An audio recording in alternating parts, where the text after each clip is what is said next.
I will turn it over to Rusty Davidson, who will be talking to us about refereeing in the bottom position tonight. Thanks. Rusty. I appreciate you guys giving up family time to do this. It's a tribute to who you are and how you do. Hola, Hammer. And what's happening? Just going, man. Good deal. So we're shooting at the same goal here. We're looking at a 42 minute presentation. I got 6:04, so we'll kind of get going through this. I mentioned to Dana and some of the other folks, USA Wrestling has been very proactive in the last several days as far as doing magnificent research. You know, and I share this, Dana, as a resource for the people throughout our office. You know, if we need to see a template that we can use to develop local and statewide policies, that's fine. So you see that 2 weeks ago, USA Wrestling began to develop return to mat, which is basically practice guidelines. It's a 4-stage process. New Mexico currently finds itself in stage 3. Then just earlier or late last week, they released hosting events guidelines. And I found some of the research and documentation in this really, really fruitful in terms of us planning the various events that hopefully we'll be seeing in the fall and winter. I threw this up there, you know, without any of the questions and stuff, just as a tease. Get it running as we're kind of making our way through this. We are talking tonight specifically about wrestling in the bottom position and how we would officiate that. I understand as we approach our third webinar in 2 weeks from tonight, that if somebody's wrestling in the bottom, somebody else is wrestling in the top. So, you know, I'm sure we could diagnose both positions in the same videos. I think really what we want to look at tonight are some situations that involve simply the athlete that is in the so-called disadvantage or bottom position. This is Broken Arrow, Oklahoma as the host, and Bentonville, Arkansas as a visitor. Decent wrestling. I chose to start with this 100-pound women's match, you know, just to kind of get us thinking about several things. I am watching the bottom athletes and, you know, studying pretty hard on that. I'm also looking at the mechanics, which is really all I have to go on, but I'm using the mechanics of the two officials involved to get an idea about the philosophy and the styles of wrestling that they're trained in. I think all of us would agree that East Central Oklahoma has a pretty good tradition in wrestling. This is, by the way, the first female full team and male full team dual meet in Oklahoma's history. It was a pretty big night for them. You know, again, I'm watching wrestling, but I'm watching more mechanics right here. You know, and this runs for a minute and a half more, and then we'll start getting into some ideas about this. You know, I don't mind injecting at this point mechanically. I have a real problem with referees that have their butt higher than their shoulders. And I don't think there's anything good mechanically about it. You know, I'm not sure how he found himself in position there. There's a couple of more things that I'll notice as we're going along about both of these. I will give credit where it's due to the Oklahoma system, you know, in that notice that they're using a whistle and an assistant referee in a dual meet. You know, and I think that's something that maybe we have all 4 of our regional assigners and where's my friend from California? We'll introduce you to that system as we're going. But all 4 of our regional assigners are on this Zoom meeting. You know, I really like that idea. I'm wondering if we may not be able to incorporate that with our varsity and JV applications and begin to use assistance more in dual meet applications. So we're going to look at refereeing position and the mechanics of refereeing, you know, and from that we'll be able to tell something about the philosophy of their background, of each referee's background, you know, and how and what it is that the people are being taught. For the most part, that's pretty universal, but you can see some subtle differences, and I'll point those out. You know, and then we're looking at the pure application of rules. So as we're going along here, thinking about wrestling in the bottom position, and this is the same template that we used in the neutral position. I hope that I thought of most of the things that can happen. Guys, feel free to fix my list here, you know, but we might start out with getting them started. We might score 1 point, we might score 2 points. We might have a foul on the part of the top person that does influence the bottom person. We might see near fall points applied, might see a fall happen. Certainly there's some stalemate opportunities, I hope, in the presentations that I've chosen for you. We do constantly need to diagnose stalling. There is the potential for fleeing the mat in the bottom position. And we might see an illegal hold. Could be a potentially dangerous situation prior to that. So looking through those, you know, we'll kind of diagnose a little bit more video as we're going along. You know, the bottom position still has a definition of control because we find ourselves in a position where we, you know, is it an escape? Is it a reversal? Or is it nothing? So we're constantly in high school or scholastic wrestling, high school or college, we're constantly having to define what is control and who has it. And then we're looking at athletes improving their position in whatever day and age it is, whether it's a day and age of armbar wrestling or both legs in wrestling or tilt wrestling. You know, everything runs in cycles, and we have to watch that bottom athlete to see what an improvement defines. And then, as I mentioned earlier, we're constantly in a battle against stalling. So this is in that same dual meet. It is the next weight class. So looking at a couple of things, I chose this mechanically. This young guy does a pretty nice job. You know, he communicates with the athlete as far as facing them in the right direction. For me, he's a little bit close to them on that start. I think I understand why there, but we can see some of that philosophy.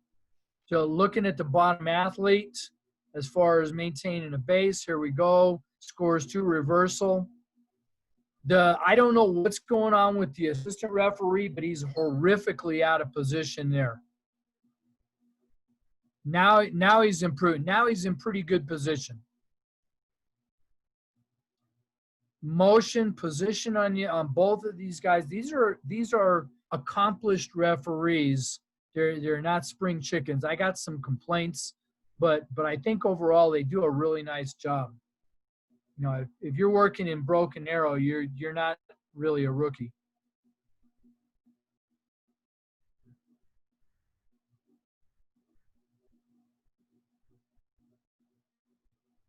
I chose to start with female athletes. A lot of times we can see more clearly, more easily, you know, technical styles and what's going on there. We'll see what we get here. Okay, my guy does a nice job with his count here. I still have a problem with that position. When we get in a position for a fall, I want that knee to slide out, and I want my hips parallel to or below my shoulders. I'm sorry, that's just the way I see it. If you disagree, then, you know, feel free to. I can hesitate there, and if we want to go back and look at that again, you know, let me know.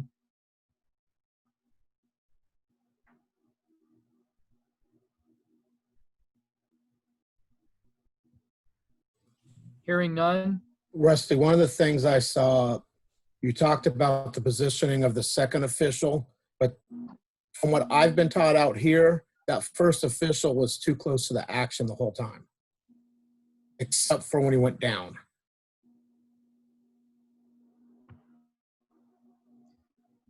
I've got some incomplete slides in there too, so I'm going to try to disguise that. I can't really zoom that too much, Shane, or I'll lose the whole thing. That's all right. Just you'll notice we're taught to be more towards the outside of the circle versus being Yeah, quite I often like his tight. position right now because one, I can't see him. Two, I like the angle that he's cutting. The angle is good, but right here, to me, he's too. The way we've been taught, too close. Right there, he's not too bad. Now the assistant's in great position. Guy's doing a decent job with it. I'm trying really hard not to say it, Shane, but I got the impression, I watched the entire dual meet, and I got the impression that the girls match, the girls duel was the JV meet. And the guy that's working assistant now works the men's match. Okay. So, if we want to blame some of that position on youth, then that might be fair. Okay. I also have the impression that all of those initials were supposed to be prompts there. But so you noticed position on the referee. We watched that first video as a teaser, and there was certainly some stalling going on the bottom. I did not see stalling in this particular video. It wasn't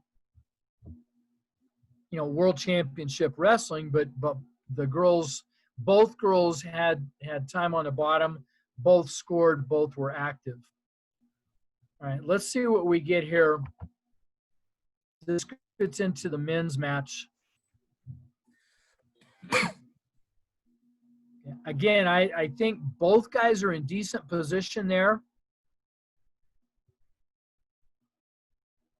As we go along, I'll just throw this seed out there.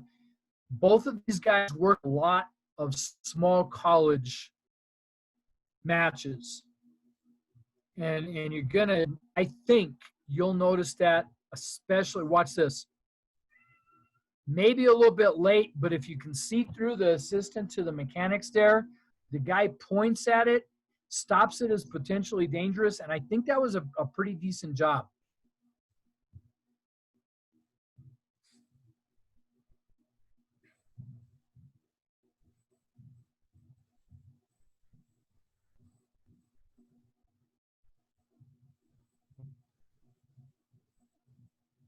Again, we're looking only at the bottom guy. One of the things that I felt while I was, okay, now he's in bad position to call that. I don't know if I can rewind that without losing it.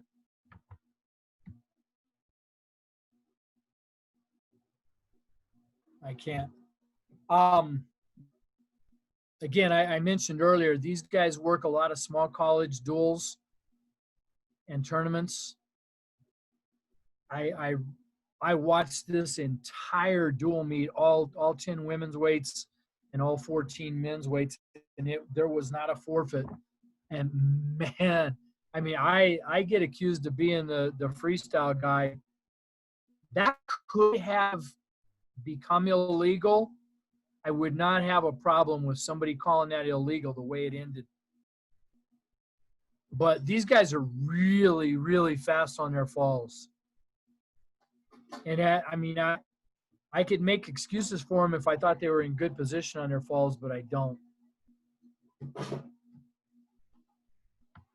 So bottom guy here, staying flat, yeah.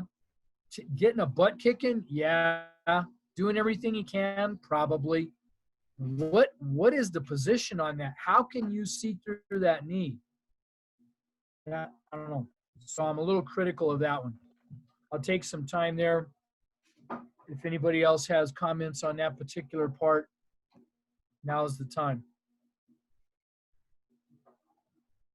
All I really noticed was the obvious, and that was his terrible positioning on the fall. Yeah, thank you.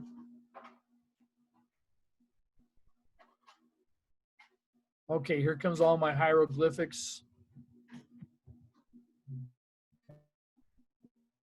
So you guys that were with us last time, you'll recognize the event here. This is the Arkansas State Championship.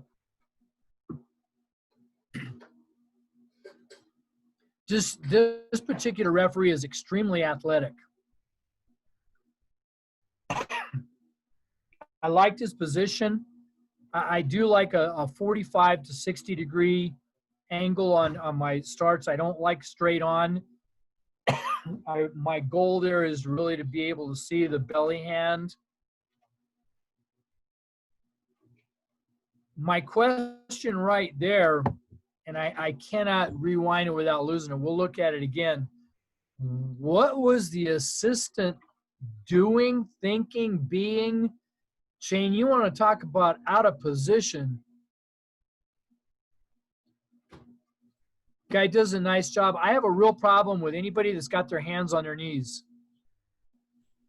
I watched some of our up and coming, our super bright, like Mika Trujillo and Roswell. Figuring out what to do with your hands while you're out there is a constant problem. Putting them on your knees is just not a good idea.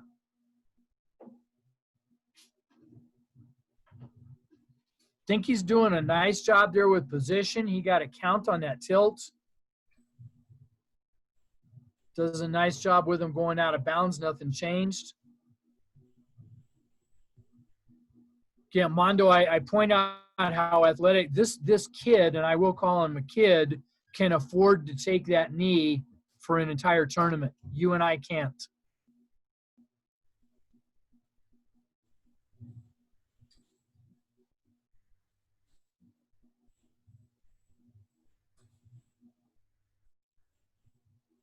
Now, we got blocked out here, and I chose not to stop it because you can barely see that it does return to mat. Just, guys, the whistle's doing a nice job. I don't know what the assistant is doing here. Besides keeping his ass in front of the camera, he's way out of position.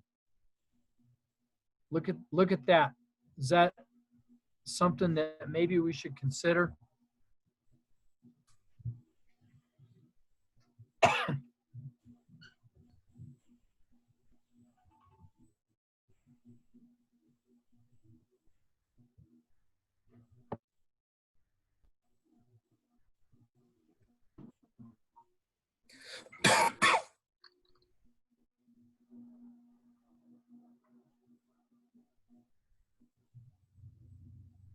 Okay, and that ended.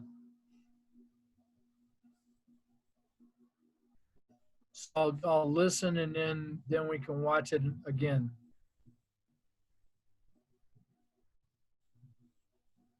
Hearing none.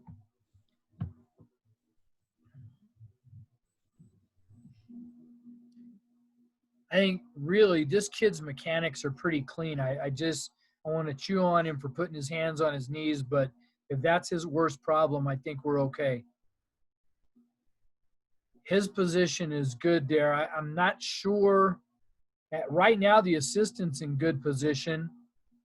Okay, Shane, you saw him get crowded there, but he did a nice job backing out. What is that assistant doing? He needs to be straddling the line on the other side of the athletes there, and certainly not signaling with something, an out of bounds call from behind the athletes. Okay, so we got blue on top. This is that situation where we get blocked out a little bit. There's going to be an attempted stand-up. Right, here comes our tilt, I think. Maybe tilt out of bounds. Nope. There you go. Okay, and I can't see that, but I trust him enough. He's in good position. I trust him enough to have gotten that 2 count.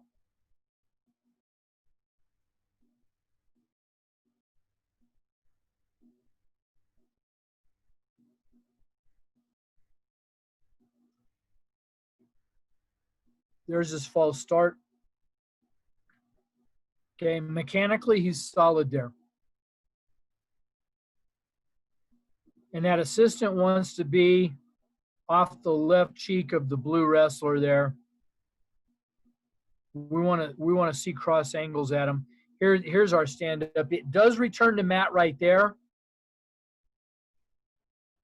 Guy caught himself out of position and did a nice job adjusting to it.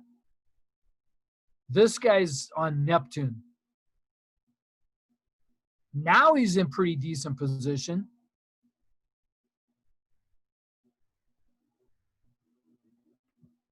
Mechanically there, you know, and everybody's got their deal. I would have pointed at the offense, at the blue singlets possible defensive fall. I don't think he was stuck, but I think he was close enough at one point that I would have pointed to it just as a communication device for the coaches. You know, and I'll react to anything that you got to say about that, but that he was close enough to be looked at there for a second. Well, Rusty, you're just pointing it out. You're not vocalizing anything. No, I would not vocalize on that. What I want to do is point at it so that Jet was that Jet that spoke? Yes. That if I am going to call that defensive fall, I want it to be on the video that I was pointing at it before I called it so that the coaches had an opportunity to correct it. There's nothing I can really verbalize there without coaching one of the athletes. But to point at it, the coaches then and not the athletes, right? Say that again. It's more for the coaches to be aware, not the athletes. Yeah, and I think I verbalize a fair amount, but when if athletes are in neutral or wherever if they're getting close to the edge, I will say the words "take him" or "take her in," but I don't say a color with it because I'm real sensitive to the notion that when we speak to the athletes, we can't be giving anybody a competitive advantage. And I know that not everybody's as sensitive to that as I am, but that's where I'm coming from. I can't think of anything to say at the point where I'm looking at a potential defensive fall situation that doesn't alert the kid not to do that. That's his coach's job. You know, I think, Jet, in certain situations, if I've got the right angle, I may point at it and actually look up at it and make eye contact with the coach. Because if I call that, all hell's going to break loose. Oh, yeah.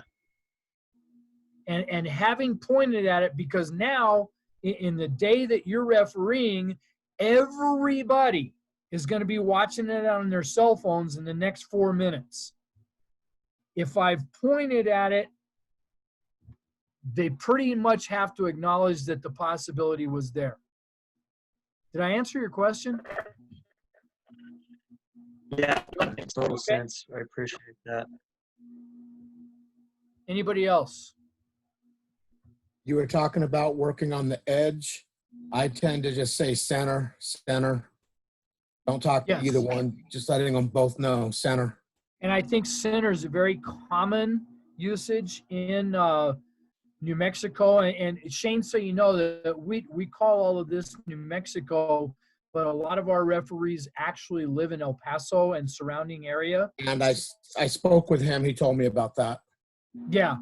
And so, you know, it's always, you know, a weird deal, you know, because nobody in Las Cruces wants to be called Texican and nobody in El Paso wants to be called New Mexican. So We just kind of have to kind of work around that. But you know, in our regional quote unquote New Mexico Activities Association application, yeah, your verbiage is quite common and very appropriate.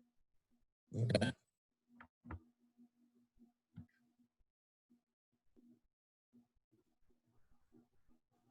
This is the same referee, and I chose the match because of the athletes, but if I could get this kid's hands off his knees, I really like watching him work. The kid's pretty sharp. I'm going to be critical of the assistant referee here in a minute. And this guy is a dear, dear beloved friend of mine for 40 years. But he does the unthinkable here in just a minute. Okay, so I know we're supposed to be only watching the bottom guy, but the top guy does have both legs in. The bottom guy's got hips elevated. I'm sure you're thinking the same thing that I'm thinking right now. And we're all thinking it. But the assistant referee called that stalemate, and that's not his job.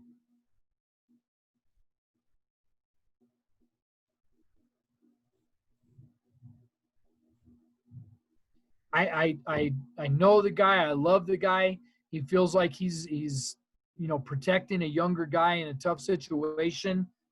There's some things you got to get yourself out of. Now you watch the body mechanics. This young guy that I like to watch so much, he's just a tad bit intimidated here. Now, do you think he's intimidated because of the wrestlers and what they're doing, or his partner overstepping? No, I think my dear friend has been chest thumping on him and telling him that he's been to 3 county fairs and 2 goat ropings, and so this young guy needs to listen to him.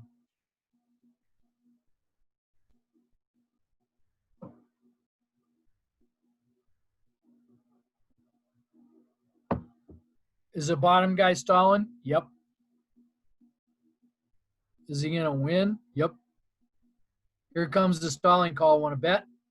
Whose idea was that? Did you see that? Did you see the old man walk around behind him there?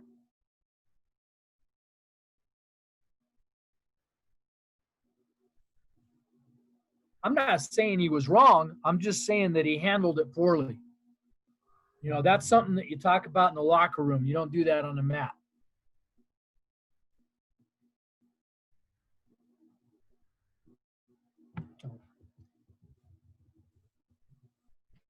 This is some stuff, and I don't think Coach Owen is with us tonight. Dana, am I right on that?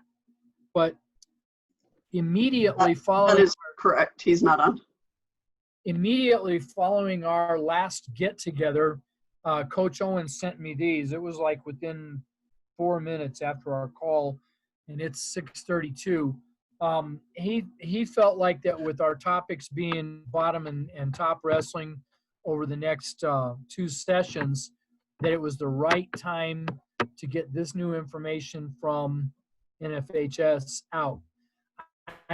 This was done in a great big PDF, so I had to cut the different images. And what they're trying to do, as usual, is right and good and proper, but also as usual, it gets way too wordy and it's going to cause some confusion. What they're addressing is our application of near fall and falls out of bounds over the last 2 seasons. And I know that they're trying to clarify some things. They just get too wordy with it.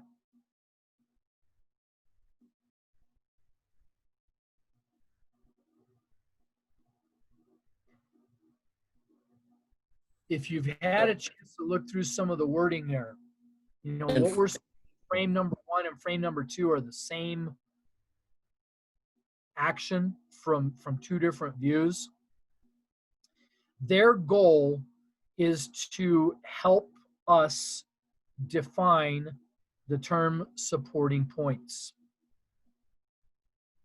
And you'll notice within the verbiage there that they define in a near fall situation that and I'm looking at the highlighted part in the top white verbiage there. Any part of the defensive wrestler's shoulder or scapula is to be considered all of the supporting points. So cutting the verbiage, what they're telling us here is to not look at the red kid's hips or feet. All of blue is out of bounds. And what are now all of red's supporting points are out of bounds. Okay, I can come back to these. I'll let you think as we go through this. Rusty, quick question on that. Is So, that a new interpretation?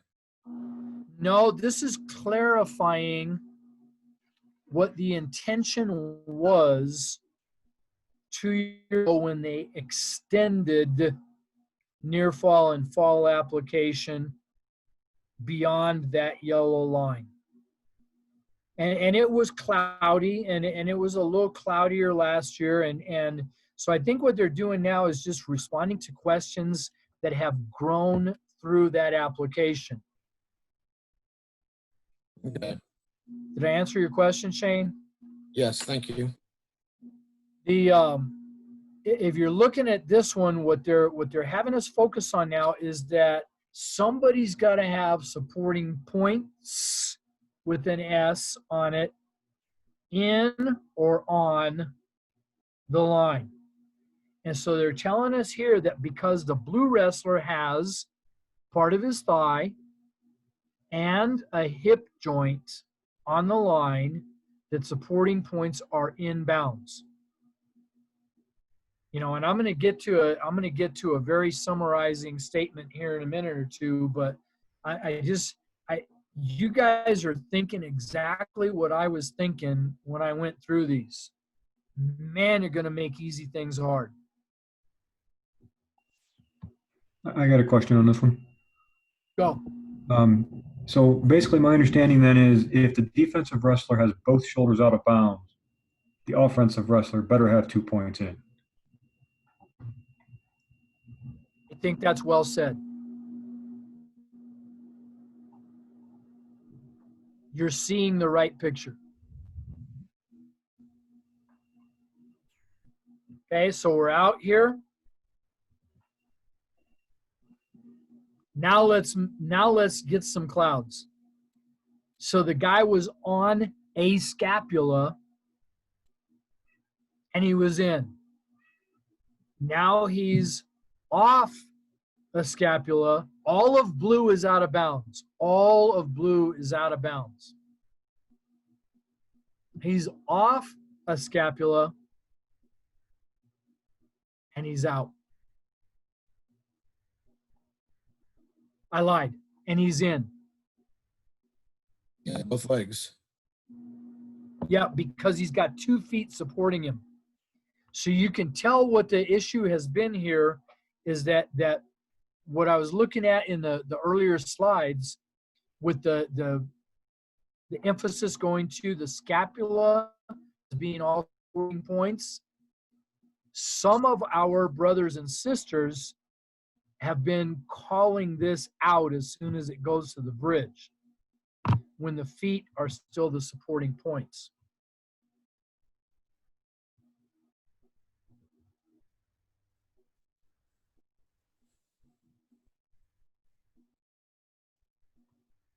One scapula is on or in. So if we got to referee something that was a still picture, this would be inbounds.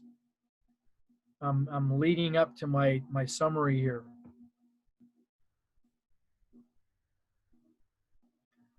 All of blue is out of bounds.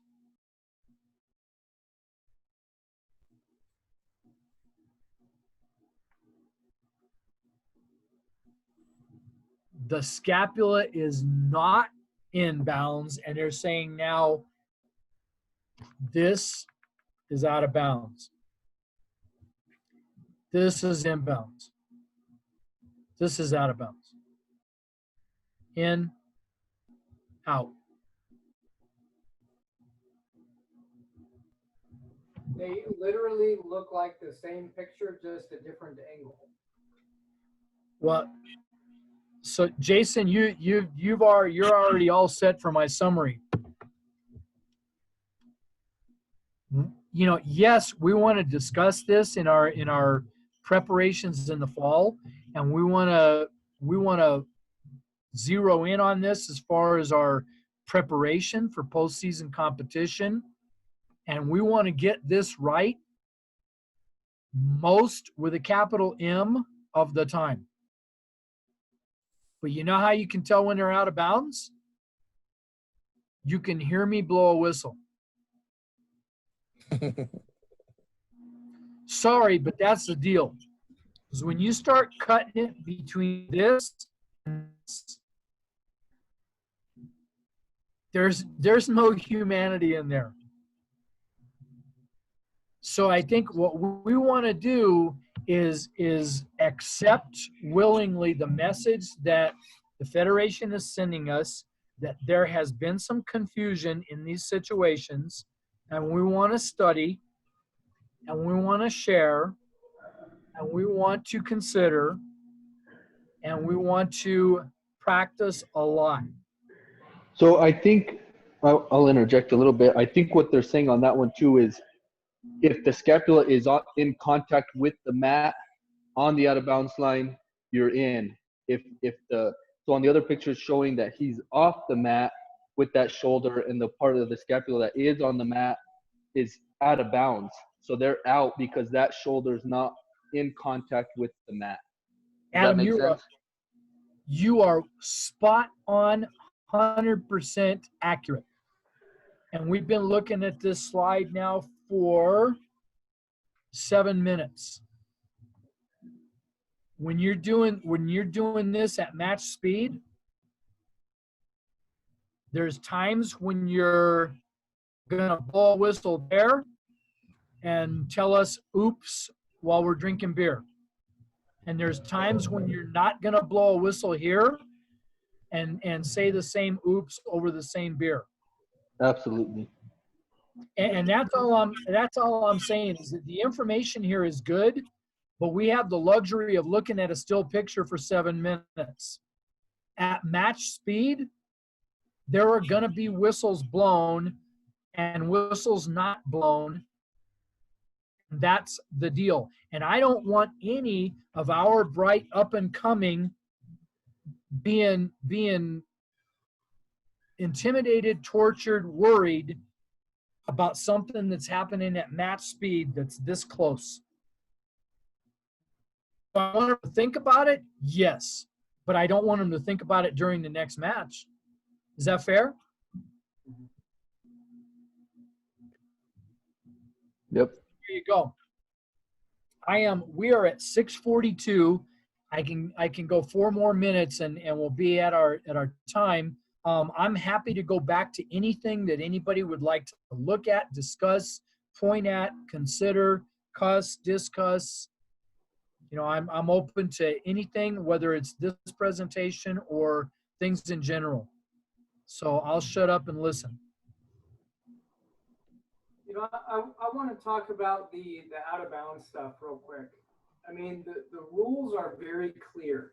To us, they're clear. However, from a coach's perspective, there's always going to be bias on one side or the other. And the only way that we make this more clear to our coaches is with consistency from our officials. And this is from the northern part of the state to the southern part of the state. And it's going to take practice, it's going to take teamwork, and it's going to take us communicating with our coaches to drive this point home. So I guess what are the ideas from others, from you, Rusty, from you, Dana, on how we can communicate this better to our coaches to have a better understanding from their perspective? I'll answer that. and then I'll listen to anybody else. You know, this is an opportunity for those, and the people that are on this call, Jason, are leadership people. In our pre-tournament or pre-first session of a tournament meetings with coaches, in the opportunities that we have, you know, to be in seating meetings, which I know is kind of old-fashioned now, you know, in our dual meet pre-match discussions, in our informal conversations with coaches. I want to be very free with our coaches to say, you know, here's the tough thing for us right now. And 2 years ago, you know, we extended the out-of-bounds application on near fall situation. And we know from information nationwide that this is a problem because a lot of people are blowing this call. I have blown it myself, and I probably still will. There's a lot of stuff happening between these situations. There's a lot of stuff happening all of a sudden. Did the kid just get thrown? Has the bottom guy been inching his way out of bounds? There's a lot of stuff going on right now. Coach, we regionally in our association meetings and statewide in our virtual meetings, we are working our butts off at studying this, practicing this, getting more consistent on this. People are still going to blow calls. There's a lot going on. And the consistency, Jason, lies in the fact that we are all aware of the problems, aware of the possibilities, and aware that sometimes we blow a whistle when we shouldn't have, and sometimes we don't blow a whistle when we should have. And that raw honesty is where our coaches, where I believe our coaches want us to live. And I'll listen to you now. If I didn't answer your question, tell me. No, I think that that answers it pretty honestly. You know, and I would take this a step further with, you know, I know last year in our northern area, we had the luxury of having some extra officials where we could overlap and use assistants more than we have in the past.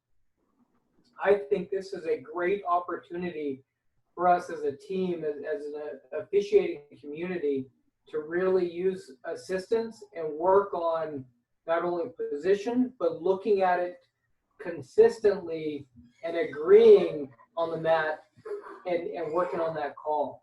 So that's what I would like to see moving forward, is start using some of those assistants, using that technique to help us with this moving forward. And I think as part of what we're planning for this year, as we've done some of these webinars, is continuing to do things on more of a statewide basis to be able to have everybody together and utilizing our regional assigners to help with these messages. But, you know, having the opportunity for everybody to be together and figure out consistently how we're going to do things.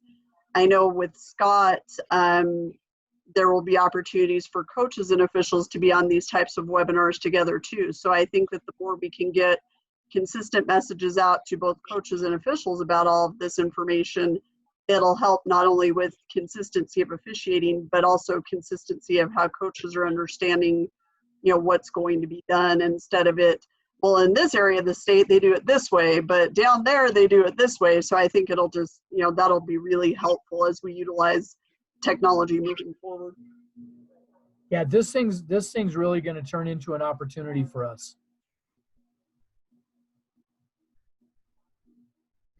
Folks, we are at 6:48, and I want to be honest with you about your time, because I really appreciate you guys doing this. We are scheduled for 2 weeks from tonight at 6 o'clock. We'll look at some similar situations, but we'll watch the top wrestler and we'll consider those things. Until then, you know, you guys have my email address, you have my phone number. If you want to communicate with Dana, please share my phone number and email address with Shane. I sure will. We will welcome you to the godforsaken South, and anything there's an improvement. Oh, the only thing you won't like is I got a bad back, so I use my knees a little bit with my hands. Okay, then I'll pick on you brutally. That's okay. I take it all the time. If anybody else has something, I'll listen here for about 10 seconds. And I just want to say thank you to everybody who logged in this evening again on spending your Monday night with us. We appreciate it greatly. And if there's anything we can do for you between now and the next webinar, just let us know. You know where to find us. My 10 seconds is up. I love you guys. I hope you're safe. And I really, really appreciate what you do for wrestling. So call on me if you need me, and I will say good night. Good night, Dana. Russ. Yes, yeah. Thanks, Russ. Thank you. Good night, everybody. Thank you so much. Good night. Thanks, Dana. Thank you. Hey, Mondo.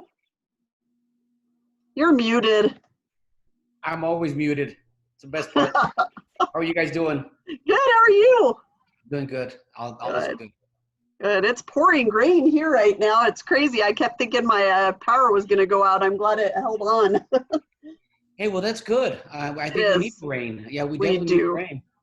And how It's are you rained, guys- it's rained the last couple of nights, so it's been a good thing. And I just love the smell, but then it makes me sleepy. I want to nap now. How are you guys holding up? Pretty good?